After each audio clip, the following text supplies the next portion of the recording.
Muy buenos días. Sean todos ustedes bienvenidos a esta Escuela Nacional de Protección Civil. Continuando dentro del marco del foro Chiapas para Resiliencia ante Sismos, Buenas Prácticas y Lecciones Aprendidas, vamos a continuar con el foro de conferencias. Quiero enviarles un cordial saludo de parte de nuestro secretario de Protección Civil, el maestro Luis Manuel García Moreno, que se encuentra ahorita en el Congreso, viene para acá, terminando viene para acá, les envía un cordial saludo.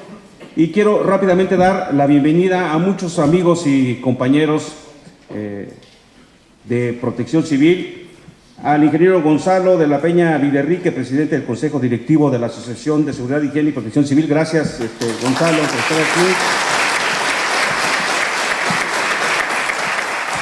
Al ingeniero Octavio Albores Sol, vicepresidente del Consejo Directivo de la Asociación de Seguridad y Higiene. A nuestro ponente y amigo, compañero Humberto González Arroyo, vicepresidente del Colegio Mexicano de Profesionistas.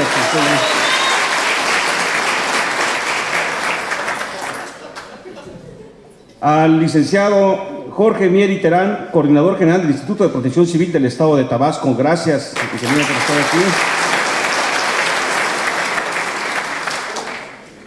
A todos nuestros compañeros de la maestría que se encuentran cursando la maestría en Protección Civil, a los delegados, a los estudiantes, a los alumnos de la licenciatura en Protección Civil, a todos los compañeros que han hecho realidad este evento tan importante, a todos ustedes, muchas gracias, sean todos ustedes bienvenidos.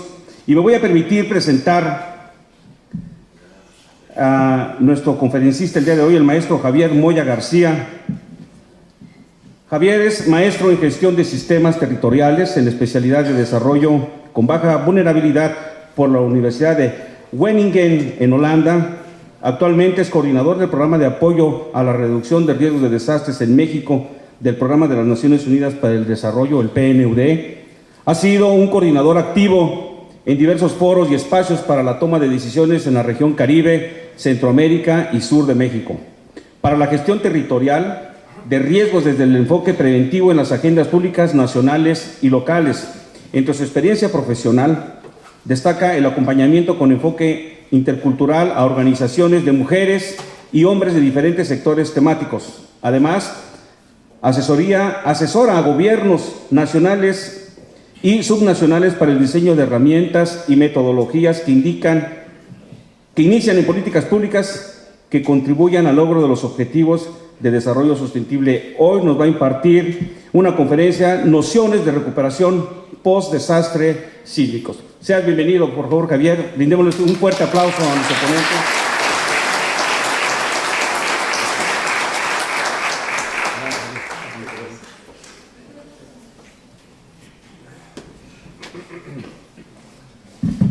Muchísimas gracias. Vamos a ver si combinamos esto del café y la gravedad nos ayuda.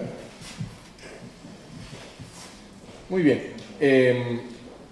Pues buenos días a todos y todas. Es un placer estar aquí. Una disculpa porque me perdí el día de ayer con una conferencia magistral también importantísima y unas mesas que iniciaron ya un análisis bastante profundo.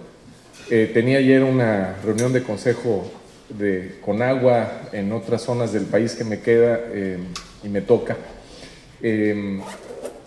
Entonces no pude estar, pero bueno, hoy de verdad con mucho placer estoy aquí con ustedes y vamos a platicar un poco. Me pidieron que fuera más general y abordara desde el concepto. Entonces vamos a platicar un poco de recuperación post-desastre. ¿Qué situación estamos ahorita? ¿Qué situación y qué oportunidades tenemos? Y la primera buena noticia es que, digamos, estamos en proceso de aprovechar ya esas oportunidades. Incluso los estados que tuvieron menos daños tienen la oportunidad de aprovecharlo, como vamos a platicar ahorita. Me da un gran gusto ver a todos mis colegas aquí, expertos y amigos de hace muchos años, a ustedes, muchos de ustedes funcionarios, estudiantes, incluso de posgrados aquí en esta Escuela de Protección Civil. Especialmente al licenciado Mier, qué gusto. Tabasco y Chiapas han estado hermanados últimamente y creo que pues toca, porque compartimos una gran cuenca que si está bien manejada, reduce los riesgos para los dos pueblos, para los dos estados. Pero también traigo saludos. Eliodoro de Chiapas, que no pudo estar, manda muchos saludos. Eliodoro, perdón, de Oaxaca, que no pudo estar. Palomo, de Yucatán. Y esto a cuento porque ya todo el mundo se enteró del reconocimiento que va a recibir Chiapas el día de hoy, muy merecido. Entonces, pues con ganas de estar, pero pues por los tiempos en que se enteraron ya muy difícil, ¿no? Pero me pidieron salúdalos, felicítalos por favor. Bien, la siguiente, vamos empezando. Es decir que claramente el impacto del desastre tiene que ver, lo hemos platicado mucho con ustedes, no solo con el tamaño de la amenaza, digamos, en este caso un sismo especialmente fuerte, históricamente fuerte, sino con las vulnerabilidades existentes. La novedad que estamos encontrando hoy aquí, es decir, estas vulnerabilidades que ustedes las conocen muy bien, porque son estudiosos del tema, ¿no? Vulnerabilidades estructurales, socioculturales para acceder a información, institucionales, es decir, esta capacidad de estar incluyendo la prevención previa a cualquier desastre o poder responder y aminorar los daños, etc. Son vulnerabilidades que están ahí, pero que vamos midiendo y vamos tratando de reducir, digamos, a lo largo de los años. ¿Qué hemos encontrado? Es decir, la pobreza es una de las vulnerabilidades principales ante un sismo. ¿Por qué? Y especialmente como la mide el PNUD y como la mide México. Porque la variable vivienda es una variable que pesa mucho en la medición de la pobreza. Ya ustedes lo saben mejor que yo. Entonces, claramente, como en estos sismos, en los 2 de septiembre, la vivienda pues es el principal daño, digamos, numéricamente hablando. Entonces, esto tiene mucho que ver con la pobreza. Ahora bien, lo que hemos encontrado es que a pesar de que estados como Chiapas tenían indicadores más fuertes de pobreza en varias de sus zonas, aquí operó la gestión de riesgos. Entonces tuvimos daños muy importantes, muy graves, pero con menor pobreza, había más riesgos en otras zonas del país. Había más riesgo. Entonces, la buena noticia es que estamos en vías de poder medir que la gestión de riesgos, aún en situaciones de mucha pobreza, ayudó a que hubiera menos sufrimiento, menos daños, menos muertes en lugares como Chiapas, que sufrieron fuertemente el sismo, teniendo condiciones muy fuertes de pobreza, pero con indicadores menores en ese tema, ¿no? Desgraciadamente hubo muchas pérdidas económicas, eso es pues, inherente. Pero esta es una observación normalmente no encontrada. Es una de las razones por las que hoy se va a recibir el premio, sin duda, ¿no? O sea, no es gratis. Bien, entonces en todo esto frente a la pobreza, de nuevo, el desastre es una oportunidad, ¿sí? Es una desgracia, pero es también una oportunidad que no podemos desaprovechar para reconstruir de otra manera, para reconstruir mejor de cómo estábamos. La siguiente, por favor. Nada más mencionar que esto pues no es una claridad que tengamos nosotros nada más, sino que, digamos, con participación de México fuertemente, digamos, decisoria desde el 2005 y desde antes, cuando empezamos a definir que el desarrollo sustentable tenía que ver con los desastres.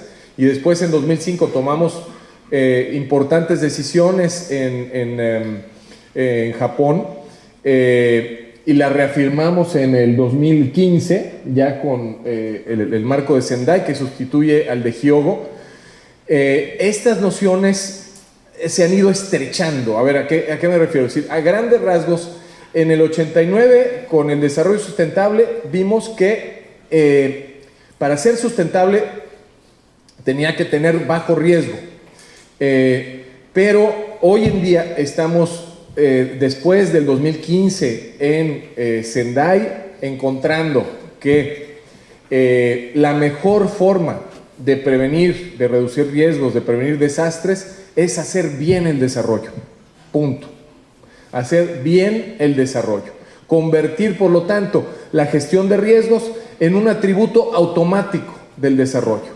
La equidad, la transparencia, la gobernabilidad y demás características en un atributo automático del desarrollo. ¿Cómo le llamamos ahora a eso? Invisibilizar la gestión de riesgos. Hacerla tan integrada que no tengamos que estar tocando la puerta todo el tiempo para decir, por favor, prevengan, por favor, prevengan, por favor, prevengan, sino institucionalizarla, hacerla ya parte de la vida. Entonces, pues, ¿cuándo sucede? ¿Cuándo es posible hacer esto? Ahorita es posible hacer esto. Cuando tenemos a todo un país sensibilizado, cuando tenemos a todo un Estado, una sociedad, un sector privado, pensando en qué pude haber hecho para que no sucediera esto. Bueno, ahorita es el momento. O sea, el que tenga propuestas técnicamente viables, el que tenga capacidad de hacerse escuchar, es el que va a avanzar, digamos, en este.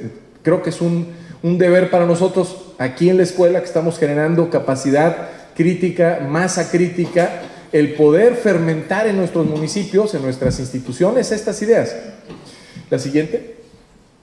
Sí, es un poco lo mismo, cómo se vincula el desarrollo con el tema climático y medio ambiente. Es uno de los descubrimientos ya no solo de Sendai, sino de Cancún, este año.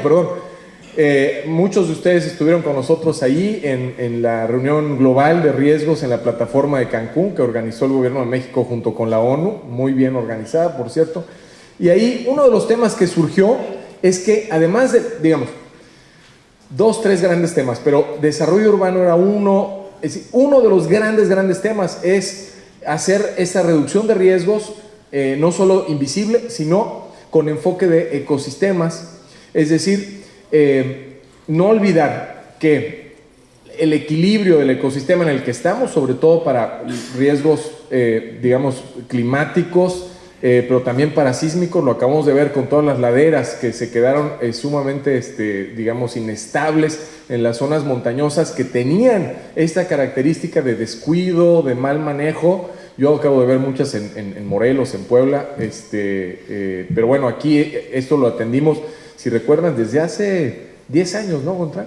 Cuando se empezaron a hacer todas las mediciones de laderas y los mapas y el manejo. Todavía falta mucho por hacer, pero a eso me refiero con otro de los grandes descubrimientos. En la siguiente. Bien, digamos, mencionábamos ya el tema de la pobreza y los riesgos. Ahí pueden ver ustedes cómo, digamos, en Oaxaca, por ejemplo, el 70.4% es pobreza y el 26, casi 27% pobreza extrema. En Chiapas, el 77% y el 28% de pobreza extrema. Simplemente con esos números, comparando el daño proporcional, es como vamos a poder sacar conclusiones de que la variable gestión de riesgos es la que hizo la diferencia en Chiapas. Esto, al rato que llegue Luis Manuel, lo vamos a compartir con él. Adelante, por favor.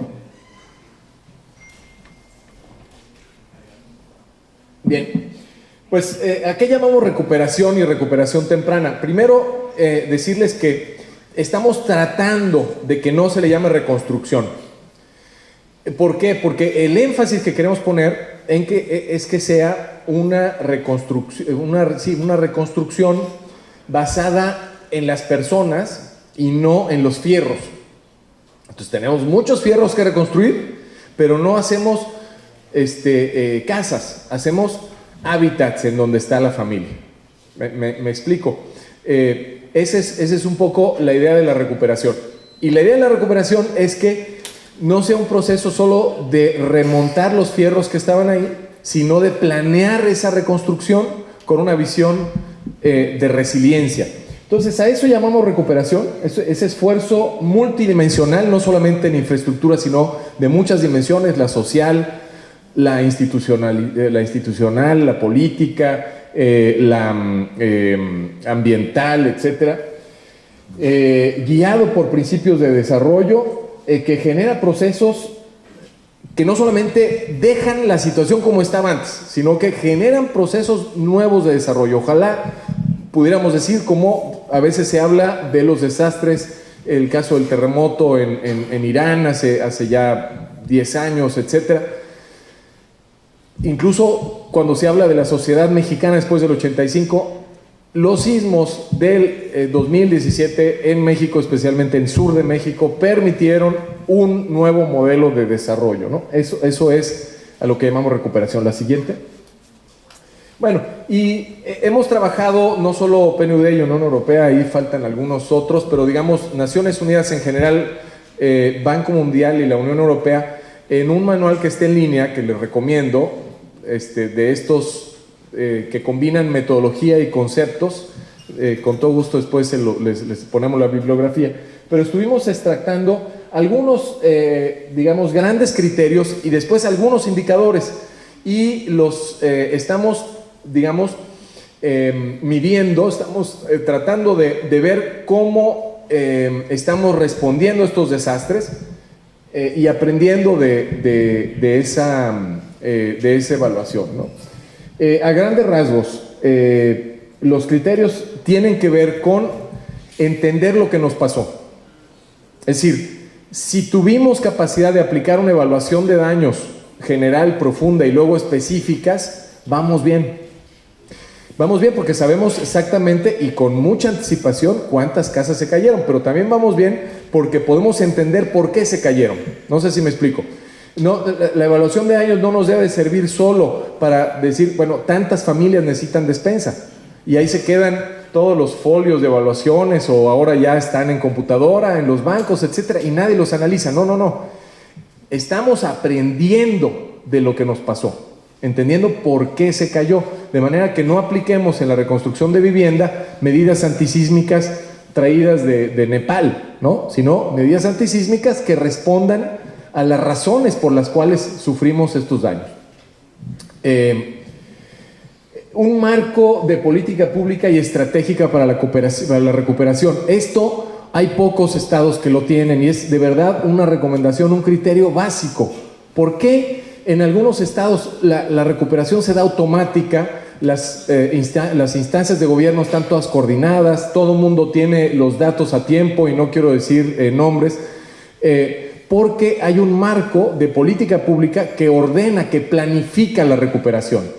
No es como decir, el año que viene en septiembre va a temblar. No, es cuando hay un desastre grande por sismos, por huracanes, por erupciones, por lo que sea, ya sé qué va a hacer cada institución, qué colonia va a atender cada institución, qué aspecto de la evaluación se va a encargar cada quien. Y no estoy improvisando. Y esto además se lo heredo al próximo gobierno. Entonces aquí tenemos presentes, no voy a hablar de los que no están presentes porque no se vale, 2 gobiernos, Tabasco y Chiapas, que cuentan con ese marco institucional y tienen planificada su recuperación. Y los resultados son evidentes, ¿no? Y además el reto es pasárselo a la siguiente, porque esto no es un tema político, esto es un tema de seguridad nacional. Lo que se ahorra un país en sufrimiento, en muertes y en dinero al tener esto bien planeado es impresionante. Y no está fuera de la ley. Desde la ley del 2012 se habla ya de reconstrucción, de recuperación, digamos, se hablaría, digamos, en 2017. Y hay, digamos, el marco legal para que los estados legislen al respecto, como se ha hecho aquí, como se ha hecho allá.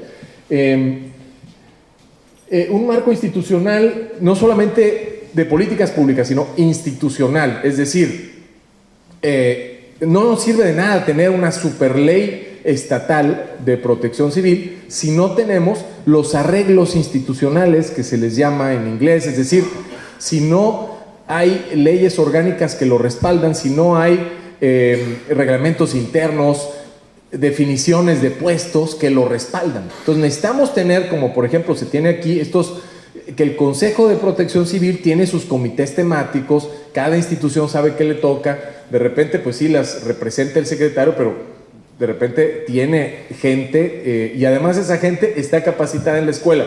Entonces, La política pública, digamos, a nivel macro, ley, programa, regla, operación, necesita un referente de la capacidad de acción institucional. Y esto también para los municipios, no solo para el Estado. Por favor, la siguiente. El marco financiero, esto lo hemos insistido mucho, yo creo que hay avances importantes, pero aquí nos falta todavía, es decir, tenemos ya pues no solo el Fonden y el Fopreden, tenemos los fondos estatales, afortunadamente, y estamos en vías de los fondos municipales, ¿no es cierto? Entonces, municipios que ya los tienen mucha mayor capacidad, y esto lo acabamos de ver miren, no nos quedemos aquí con municipios que ya tienen más capacidad, más institucionalidad en términos de protección civil. En un municipio chiquitito, muy pobre, de la Mixteca de Oaxaca, Yucuiti, esta capacidad de tener un pequeño fondo y estar capacitados les permitió dar respuesta automática.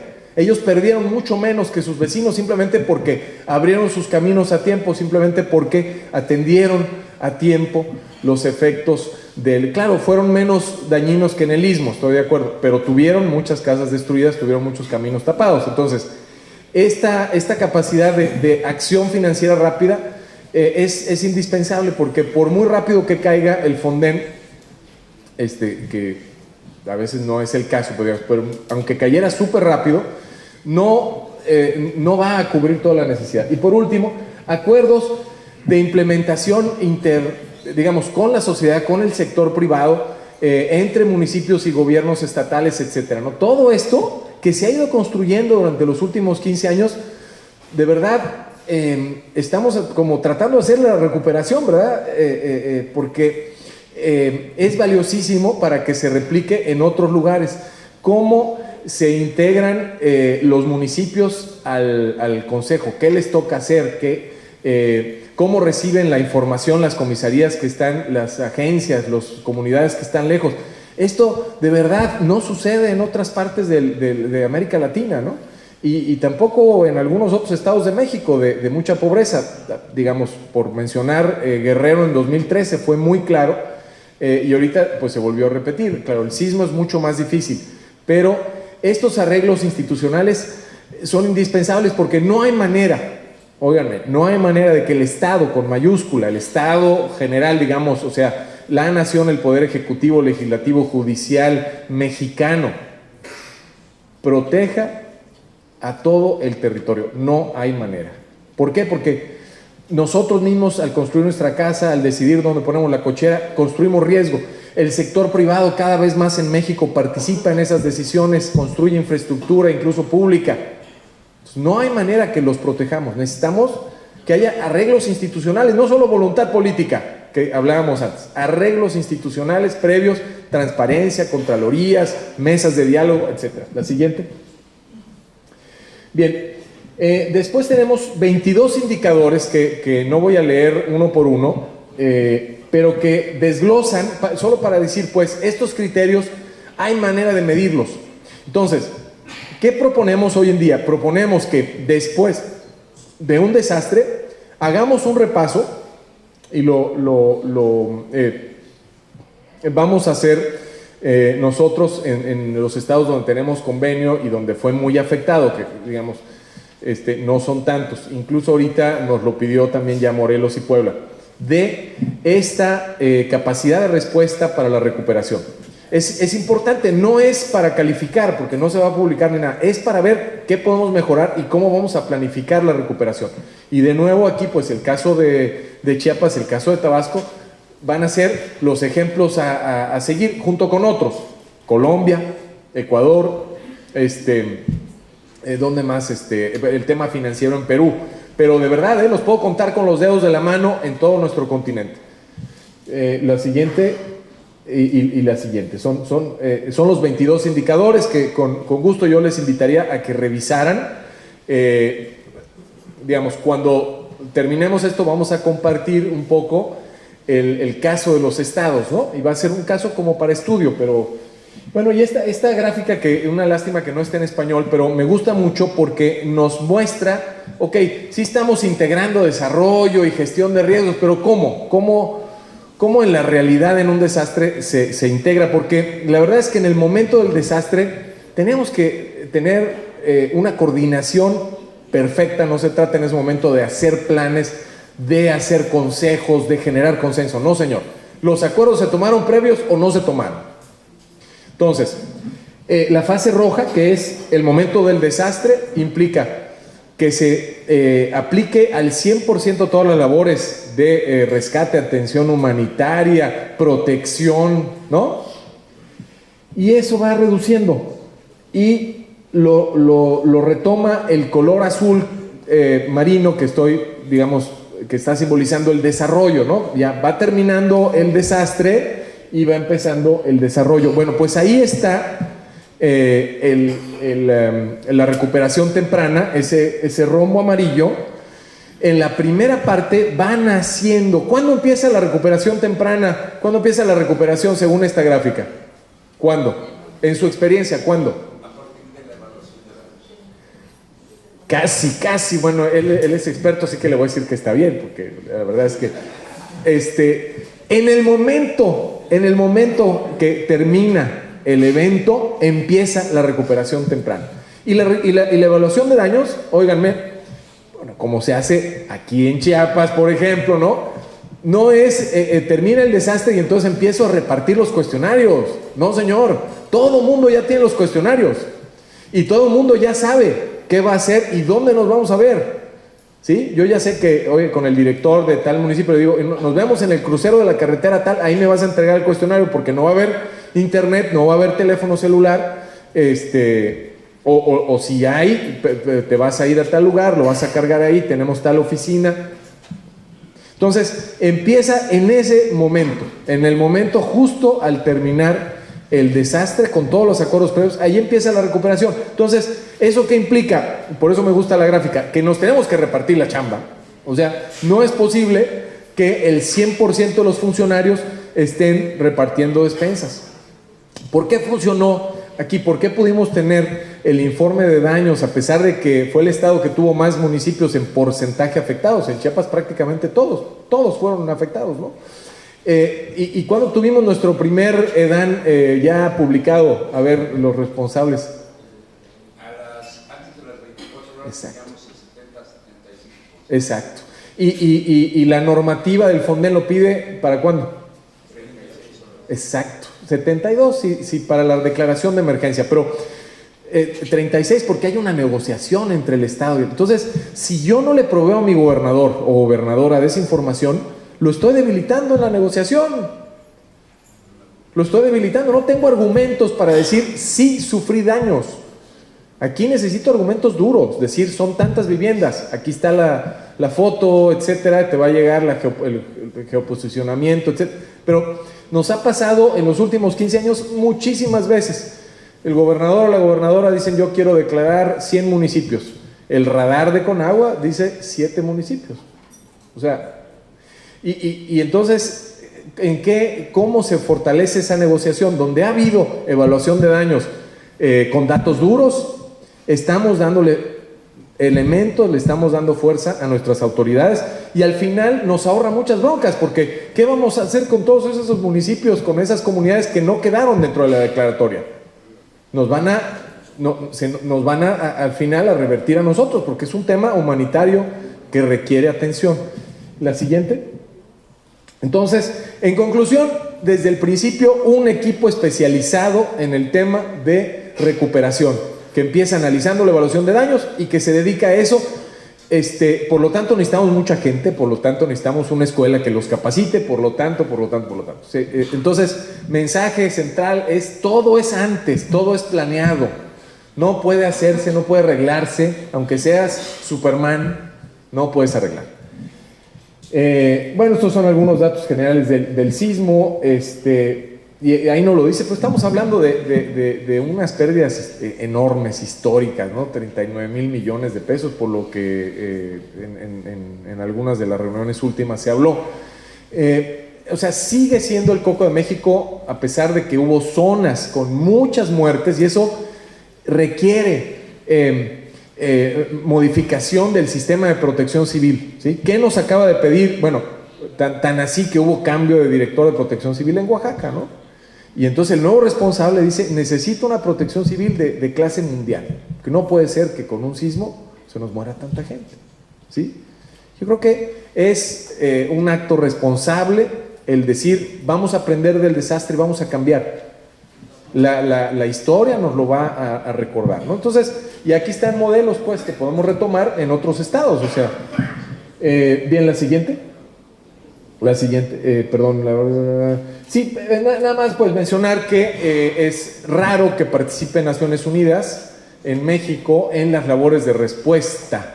Se dio en 85 de manera pues muy tímida porque no teníamos un sistema, la ONU, así como no existía el sistema de protección civil, la ONU también tenía un sistema muy naciente, ¿no? Pero ya en 2007 se dio una petición del gobierno de México y ahora se volvió a dar una petición. Debo aclarar, una petición de ayuda técnica nada más. Entonces, ¿y por qué es esto? Porque es lógico, es decir, tenemos mucho talento en México. Entonces, la ONU tiene que hacer cosas puntuales. ¿En dónde hace falta? Pues ahí, ¿no? Y es más, si puedo tomar ejemplos mexicanos, mucho mejor. En fin, en este caso vino un equipo especializado que se llama UNDAC, que es interesante cómo funciona para los que les interese. Hay pocos miembros UNDAC mexicanos, pero es un sistema mundial que se nutre de los mejores expertos en desastres de los países. No son empleados de Naciones Unidas, el UNDAC, son miembros de los sistemas de protección civil, de los sistemas de planeación del territorio, de los sistemas de salud, etcétera, especializados en temas de desastres de todo el mundo, que además de tener su chamba, toman un curso y firman un contrato simbólico con Naciones Unidas. Imagínense lo que ganan en un contrato con Naciones Unidas. Ganan $1 al año.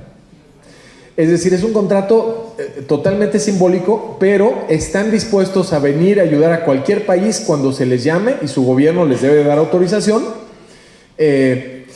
digamos en misiones de 15 días, cosas así, ¿no? Entonces aquí se vino un grupo fuerte, UNDAC, que estuvo apoyándonos, fue a los estados, sobre todo pues en donde más necesidades detectamos.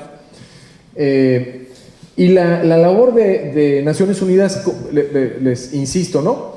Es complementaria, subsidiaria. Entonces, ¿qué vamos a hacer aquí o qué estamos haciendo aquí en Chiapas, por ejemplo? Tratando de conectar los conectores que faltan y tratando de aprender qué hicieron bien y por qué les salió como les salió para exportar esa práctica, ¿no? Bien, lo siguiente. Bien. Ahora bien, en desastres es una cosa, en la recuperación es otra. Aquí sí creo que nos queda mucho a todos por hacer, porque les decía yo que la recuperación ya va más allá de las áreas de protección civil. Entonces ahí el PNUD sí lo que va a hacer, lo que queremos hacer es acompañar, asociarnos con protecciones civiles de los estados donde estamos trabajando, como ha sido el caso de Chiapas, de Tabasco, y ahora hacerlo en los otros estados, y ir a tocar las puertas, ¿verdad? Planeación, desarrollo urbano, salud, educación, desarrollo rural. Ahí es donde se están generando los riesgos. O sea, cuando tomamos una mala decisión de inversiones riesgosas, con la mano derecha le estamos dando chamba extra a la mano izquierda. No sé si me explico. Entonces, lo que queremos hacer en este momento es acompañar a nuestros socios, a Protección Civil, y ir con los demás, donde a partir de la evaluación de daños aprendimos que hacía falta cambiar, ¿no? Y insisto, más allá de la infraestructura, una comunidad, por ejemplo, una sociedad, un barrio, donde hay equidad, donde hay respeto a los derechos, donde hay gobernanza, donde la gente se pone de acuerdo rápido y decide rápido, o donde las mujeres o donde los niños no están, digamos, completamente sojuzgados, sino que saben qué hacer, pues cuando llegue el desastre son menos vulnerables, que eso es claro. Entonces, cuando hablo de acompañar y modificar patrones de desarrollo, en este momento hablo no solo de infraestructura, sino también de temas más complejos pero necesarios, que son temas sociales y ambientales. La siguiente. Bueno, estas son las zonas donde nosotros veníamos trabajando en 2017 antes del sismo. La siguiente. Algunas de las cosas que hacemos, con 3 ejemplos. El trabajo del PMR es con los estados y con los municipios, que ya vieron en el mapa anterior. Después tenemos un trabajo que se llama Alianza por la RRD, que quisiéramos que creciera más. Es una alianza que tiene 5 socios fundadores, una gran cantidad de aliados en el sector privado y en la sociedad civil. Bancos, empresas que tienen áreas de responsabilidad social, ONGs internacionales, ONGs nacionales. La idea es irlos sumando a ellos, irlos convenciendo. Y la tercera es un ejemplo de trabajo con el gobierno federal, que es más de asistencia técnica puntual para modificar reglas de programas y meter ahí la prevención. La siguiente.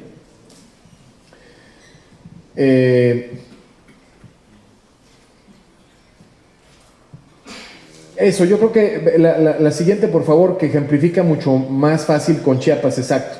Digamos, lo que hacemos es dar capacidades y asesorar. O sea, creemos que modelos como la escuela, la escuela no es el edificio, y ustedes son los principales testigos de esto. De aquí han salido miles de graduados, pero muchos de esos están en terreno, están en los municipios, están en las comunidades, están en las dependencias, ¿no? Entonces, capacitar in situ, asesorar, acompañar, porque las capacidades no caen cuando yo estoy dando la plática, sino que probablemente de lo que yo les estoy platicando acá, cuando salgan y oigan una noticia o caminen y en la tienda de la esquina escuchen una plática, ahí les va a caer el 20 y van a decir, ya eso que dijeron, ahora entendí. Entonces necesitamos para capacidades hacer un acompañamiento, una asesoría, etcétera. El acompañamiento vincula, que es el segundo aspecto, capacidades con cambios. Que la mejor manera, y lo hemos visto acá, lo hemos visto en Tabasco, lo hemos visto ahora que comenzamos en Oaxaca, como los funcionarios, las funcionarias de todo nivel aprenden, es cuando tienen que hacer un cambio, un trabajo de cambio preventivo en su municipio, en su dependencia, en su escuela, donde sea, y entonces ahí ligan la teoría con la práctica, ¿no? Y nos traen unos resultados interesantísimos. No cambiaron el mundo, pero aprendieron, ¿no? Y con eso con esa propuesta, luego agarramos para el tema de acompañamiento y política pública. Y la tercera más, digamos, es fortalecer instituciones, fortalecer sociedad, porque decíamos, ¿no? Las capacidades, los cambios técnicos y demás, no van a aplicarse si no tenemos quien los aplique. Así de sencillo, ¿no? Entonces necesitamos que las instituciones nos lo pidan, ¿no? No es de que un buen funcionario se pone a hacer prevención, pero él es el encargado de puentes y por sus pantalones lo va a hacer. No, señor. Se va a estar brincando reglas. Él tiene que tener una norma que le diga, usted, señor, es el encargado de hacer prevención en puentes. Entonces, ¿quién se va a encargar de eso? Nosotros. O sea, nosotros tenemos que lograr ese cambio. Sí, señor. Porque ellos van a decir toda la vida, no, es que a mí eso de los desastres no me toca, le toca a Protección Civil, y Protección Civil dice, sí, pero yo no hago puentes. Entonces, alguien tiene que conectar. Vamos terminando. Adelante. Bueno, algunas lecciones aprendidas, si me permiten. Mira. Ya, gracias, es que ya el cuello ya está medio... decía yo, recuperación centrada en personas y no en infraestructura. Esto tiene, más allá del discurso, una pequeña implicación. Cuando hacemos recuperación, y cuando hacemos recuperación, definitivamente tenemos que reconstruir fierros, puentes, casas y todo. Tendríamos que medir vamos a decirlo en términos de vivienda, la habitabilidad, la calidad de lo que estamos reconstruyendo, para poder decir que estamos haciendo una recuperación centrada en personas. Digamos, yo creo que no podemos quedarnos con el estándar del 2012, del 2000, de los primeros desastres grandes que yo me acuerdo, del 2005 aquí en Chiapas con el Stan. No podemos quedarnos en eso. Es decir, han pasado muchos años, muchísima gente se ha capacitado, entonces vamos a ir también un poquito más allá, y con esos indicadores que les decía, es como podemos decir, sí, aunque yo invertí básicamente en reconstruir vivienda, lo hice de una manera centrada en las personas. Y esto implica todos estos criterios transversales de habitabilidad, adaptación a su cultura, participación en el modelo, al clima, etcétera, etcétera. Segunda gran lección aprendida, no es posible reducir riesgos por debajo de cierto nivel, ya lo dije hace rato, sin la participación de la sociedad, de los expertos, de la academia, del sector privado, etcétera, ¿no? Aquí, por ejemplo, está el colegio de ingenieros, no sé si de arquitectos también, pero sí, perfecto. Pero siempre vamos a topar con un nivel. Como gobierno no vamos a poder pasar de ese nivel si no los tenemos aliados y jugando de nuestro lado de la cancha. Y esto no es, digamos, no es fácil. Hay que crear o alimentar una serie de instancias, ¿no? Por ejemplo, aquí se han tenido en Chiapas las mesas de diálogo, se han tenido los comités, como el comité de prevención, se han tenido muchas más sesiones de los sistemas de protección civil, se tiene la red, se tiene la escuela y la red de televisión y radio y demás. En fin, necesitamos priorizar diálogo, priorizar acuerdos, y eso implica meterlo en el cronograma y meterlo en el presupuesto, porque no es lo más rápido, es la vía lenta, pero la vía lenta nos lleva al buen resultado. El tercero, ya hablábamos de las brechas entre gobiernos. Me parece que el tema de capacidades de institucionalización y de medición de esos cambios es indispensable. Este tema de nosotros implica tomar a las instancias de gobierno como la unidad de trabajo. O sea, normalmente no es así. Normalmente yo como Secretaría de Salud tomo a los pacientes como mi unidad digamos, de medición. Mido si están recibiendo las medicinas, el servicio, si está bajando la incidencia de ciertas enfermedades. Bueno, aquí una parte de nuestra unidad de trabajo es el resto del gobierno, de los gobiernos, y entonces combinando eso que decía, capacidades, institucionalización, es decir, fortalecimiento, acompañamiento, etcétera, y sobre todo medirlo. Tenemos aquí dos sistemas de medición. Uno, ya estamos en diálogo con el gobierno de Chiapas perdón. Ya, gracias. Es un sistema de medición de todo el año. Y el segundo es de los momentos de emergencia que acabo de platicar. Entonces es importante lo que hagamos medirlo para poder compararlo, ¿no? Y eso, lo bueno fue que no fue iniciativa de nosotros. Cuando lo presentamos, nos dijeron, yo quiero uno, o sea, queremos compararlo con el nuestro, queremos uno así, ¿no? Y por último, mecanismos para esto de las inversiones. No echaría yo en saco roto el tema. Los avances que ya tenemos en inversiones son muy importantes. Aquí hay una iniciativa en la que está Protección Civil de Tabasco. Hay en varios estados también aquí. Por ejemplo, aquí se empezó con educación, con economía, con campo y con infraestructura, ¿no? Y en Tabasco se empezó también con 4 o 5 de esas dependencias, aquí también con planeación, y allá también con planeación, pero allá formaron una mesa de coordinación y ahora le están dando como institucionalidad y normativa, va a quedar ya en un sistema integrado de inversiones de bajo riesgo.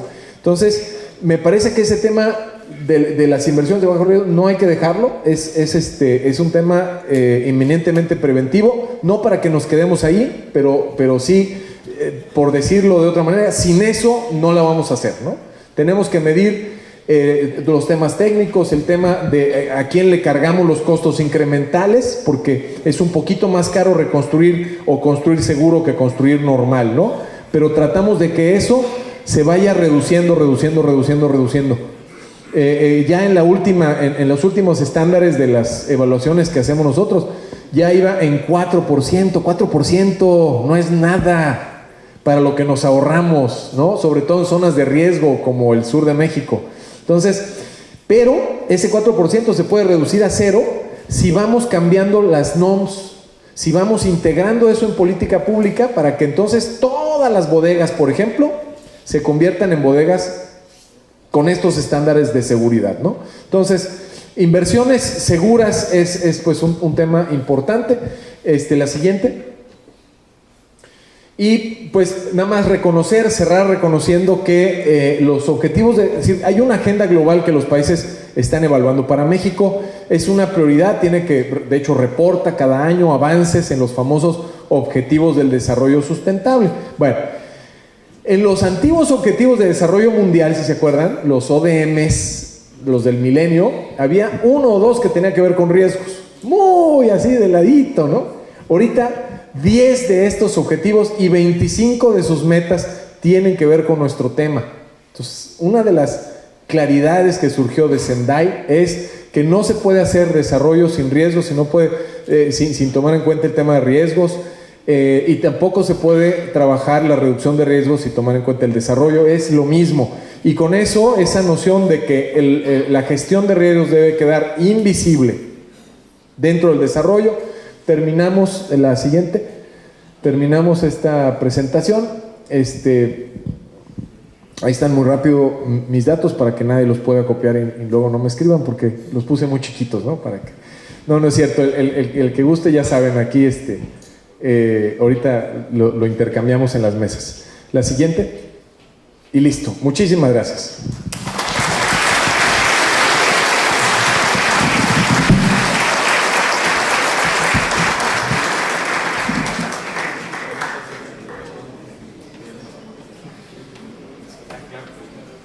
Perdón, me dicen que hay una pregunta.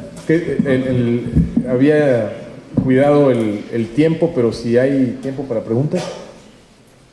Sí.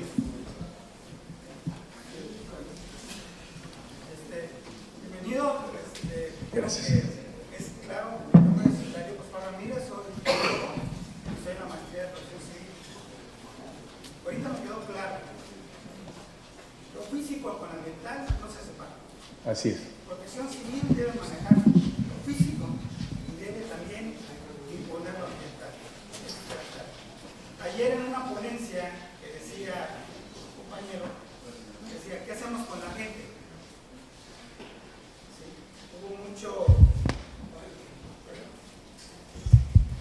Hubo mucha gente participando, pero yo creo que lo que usted ha comentado, de dónde dirigir a esa gente, cómo fortalecerla. Hace mucho tiempo se hablaba mucho de la teoría del desarrollo sustentable y se habló mucho de un extensionismo sustentable. En esta plática que usted, a mí me pareció importantísimo a los que estamos en protección civil, que el desarrollo sustentable, la gente y lo físico debe ser integral. Se reducen costos, se reducen políticas. Creo que Chiapas es uno de los estados que tiene alrededor de 12 o 13 leyes relacionadas con protección, normas. Pero creo que es la experiencia que el PNUD está fomentando y también en las experiencias como coordinación institucionales, creo que es falta hacer un extensionismo interno hacia todas las instituciones. Entender que el desastre no es solo ver que se recupere el puente, eso queda claro, que se recupere la carretera, que haya en Valdivia, por ejemplo, recuerdo, yo estuve ahí en Valdivia, se Chile. Hicieron 150 casitas, ¿no? Pero alrededor todavía hay atrasos. Y la pregunta en concreto es, Chiapas ha comentado que es uno de los estados avanzados en protección civil. Yo le preguntaría, entonces, en su visión del PNUD, ¿estamos fortaleciendo esas instituciones o nos falta cambiar un compromiso político? Esa sería la pregunta. Porque la gente está, la gente respondió, la gente participó, pero hay que también dirigirla, ¿no? Y yo quisiera que ampliara esa visión hacia los marcos legales e institucionales, no solo del Estado de Chiapas, sino de los demás estados, porque creo que ese es el compromiso que como funcionarios o participantes en este rumbo tenemos que asumir.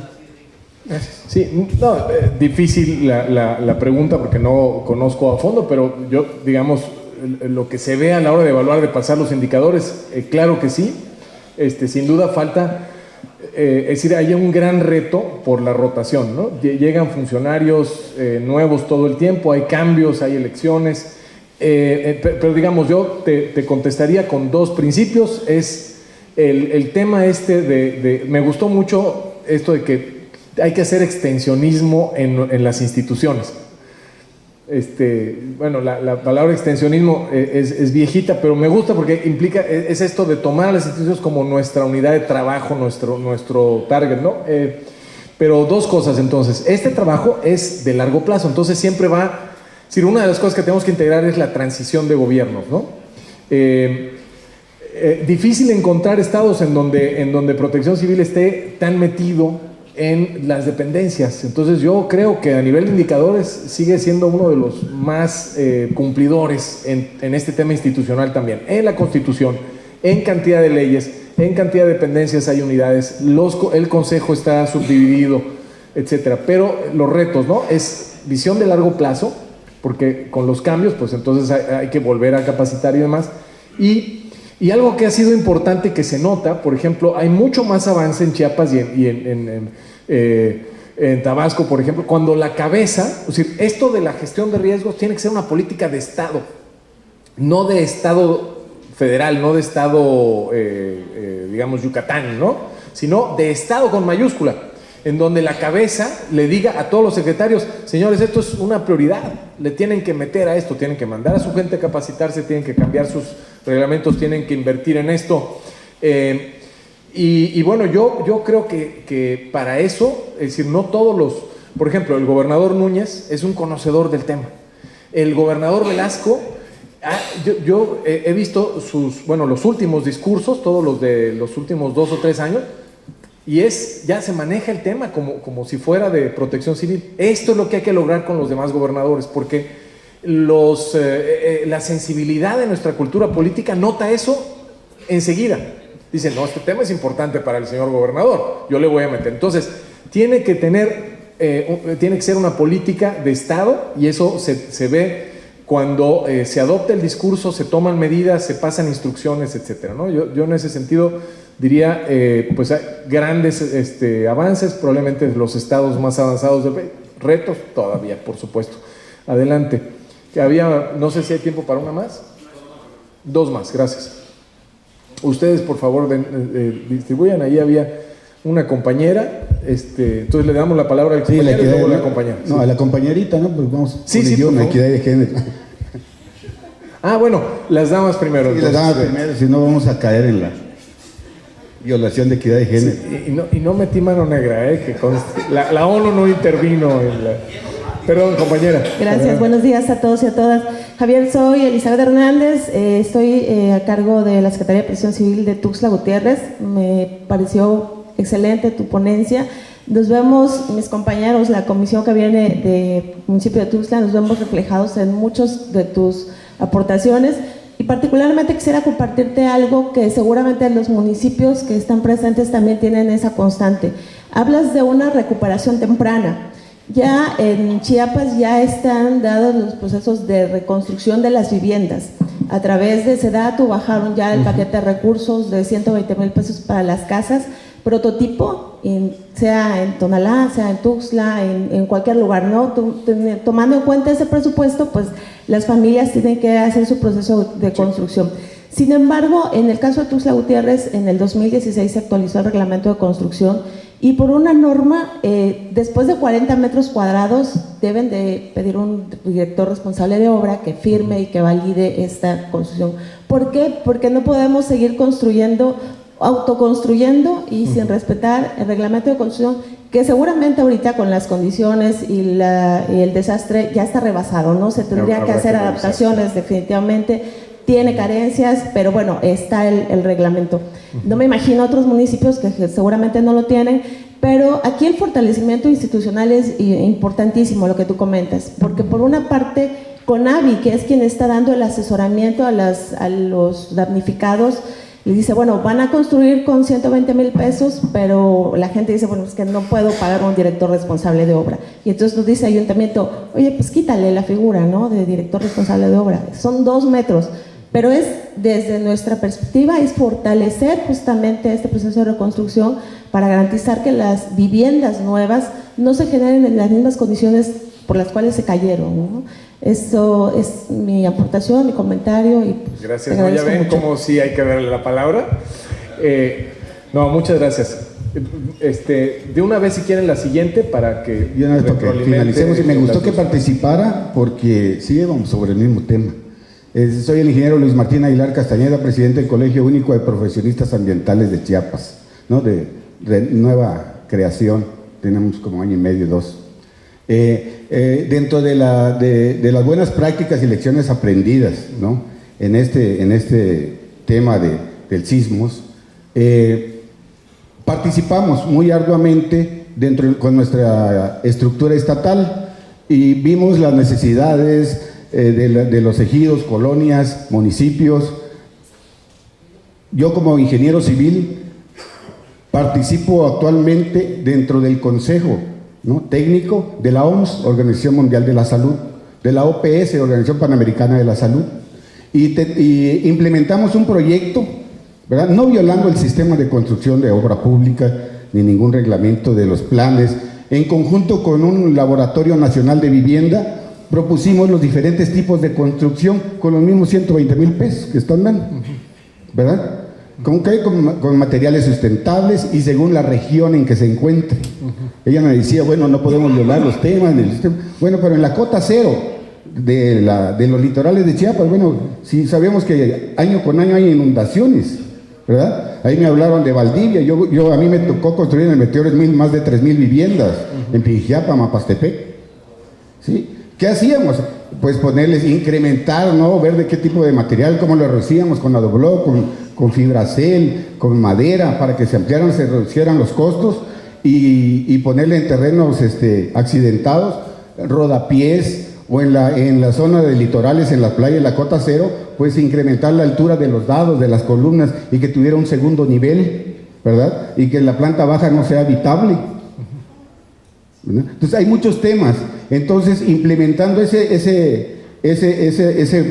problemática para la prevención de riesgos y en apoyo a todas las instituciones, estamos aquí presentes y estamos proponiendo, ¿no?, en gestión y apoyo con otras organizaciones, la construcción de más de 1,500 viviendas modelo, según la región, ¿verdad? Para que implementemos con las instituciones que están vinculadas con nosotros la cultura de la autoconstrucción, pero sustentada por profesionistas, ¿no?, independientemente de los colegiados de arquitectos y de ingenieros. Estamos trabajando muy arduamente en esto. Eso es en base a las lecciones aprendidas, ¿no?, según las regiones, zonas, culturas, ¿no? No le voy a ir a construir una vivienda de bloque ahí en la zona selva, están acostumbrados a vivir en madera, las casitas de madera, de carrizo, ¿no? Entonces ahí son los temas que también Protección Civil nos deben de apoyar, ¿verdad?, para que inculquemos y veamos la manera de compartir, y en base a eso estamos implementando la gestión y elaboración de los nuevos atlas de riesgos para prevenir en caminos, carreteras, taludes, en fortalecer los atlas forestales, etcétera. Muy bien. Y les agradezco mucho esta intervención de la PNUD, porque es muy importante y esperemos que también incluya la cultura, el fortalecimiento de las culturas. Muy bien, pues muchísimas gracias. Sí, yo creo que más que preguntas, hablaron por sí mismas las dos intervenciones, pero recojo dos cosas muy interesantes. Es cuando hablaba de que es una oportunidad el desastre, bueno, es justo en ese tipo de cosas, ¿no? A lo mejor ahorita, es decir, no sé si ustedes han estado tantos años como para ver, pero a mí me ha tocado ver desde las viviendas de reconstrucción a fines del siglo XX, que eran unos cajoncitos, hasta las viviendas, digamos ahora, una modalidad de vivienda que se va a hacer de reconstrucción en el municipio de San Mateo del Mar, en Oaxaca, que es un palafito, y que va a tomar los 120,000 pesos que da SEDATU con otros tantos que da no sé quién más, y el gobierno pone, y la iniciativa privada, en fin. Es decir, sí ha habido evolución en esto, ¿no? Ahora, es una oportunidad para ir más allá. Entonces yo creo que está bien el tema de los modelos, ojalá y se haga realidad. Hay que negociar mucho más allá de protección civil. Ese es un tema con la delegación de SEDATU, con las empresas constructoras, mientras como están ya certificadas por CONAVI, hay que hablar con ellos y convencerlos de que y además decirles no vas a perder. O sea, está complicado, pero se puede, se está haciendo en otros lados, pero hay que ir más allá. Y una de las posibilidades de ir más allá es revisión de los códigos de construcción. Quiero decirles que tanto Chiapas como Tabasco están, yo diría que hasta desde antes del sismo, ¿verdad? Desde antes del sismo, pero claramente después del sismo, los dos estados nos dijeron hay que generalizar códigos de construcción de bajo riesgo, o revisar los que ya hay y mejorarlos y adecuarlos como ya tienen las ciudades grandes. Es el caso de Tuxtla, ¿no? Que tiene ya su código.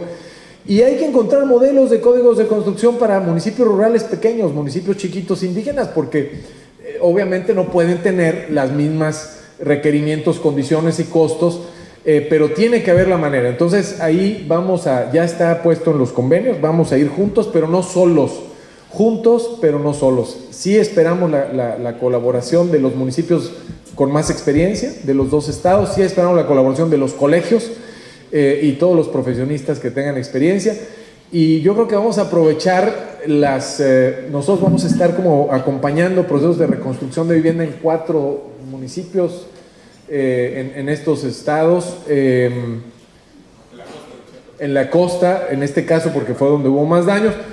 Y vamos a aprovechar esa experiencia para incorporarla también. Entonces yo retomaría eso. O sea, cuando hablo entonces de oportunidades, pongámosle nombre, pongámosle fecha, pongámosle... Por ejemplo, de ahí se puede hacer un taller aquí, creo que ya incluso está planeado, un taller en Chiapas para intercambio de esas buenas prácticas y para tomar acuerdos de cómo se pueden replicar los códigos de construcción, etcétera. Entonces, esas son las cosas concretas que se pueden hacer. Bueno, se acabó el tiempo. Muchísimas gracias a todos y todas y vamos a las mesas, ¿no?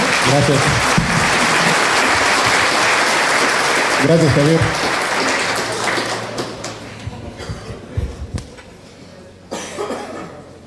Gracias, por favor. Mi nombre es Gontrán Villalobos. Como ayer mencionaba Alejandro, tomo la batuta de Cuchillito de Palo.